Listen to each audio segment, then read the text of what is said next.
There the North Koreans live almost as close as they can be to their hometowns from which they fled. During and after the Korean War, thousands of the nationals fled and settled on a peninsula on the north coast of South Korea.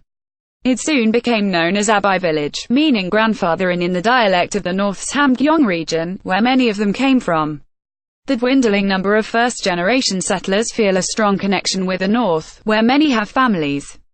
AFPThe village is so close to North Korea, but the residents have never visited. Tuesday, January 30, 2018. A few North Korean refugees still live as close as they can get to their hometowns. Most, however, identify as Southerners after spending more than half their lives in the South and will cheer on South Korea during the Winter Olympics.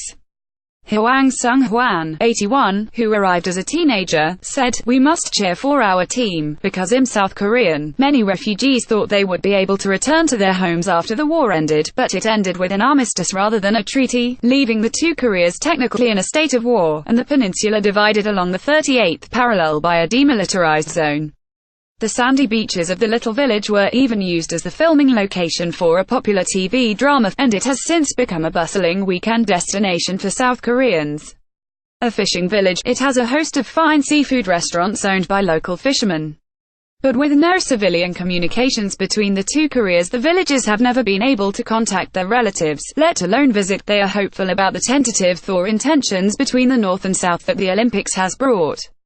Dialogue has opened for the first time in years, and the two Koreas agreed to have a combined women's ice hockey team and to walk together under one flag at the opening ceremony next month. AFP Many refugees had thought they would be able to return to their homes after the war. Instead, 12 North Korean players will join the South's 23-player squad. The two Koreas have competed as a single nation in sports events before, including football and table tennis matches, but have never joined forces for a major event such as the Olympics or the Asian Games.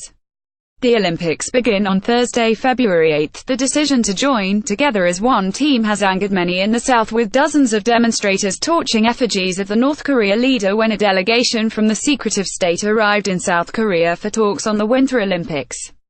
But the protests are an indication of discontent in the South, and this unhappiness is likely to cause problems.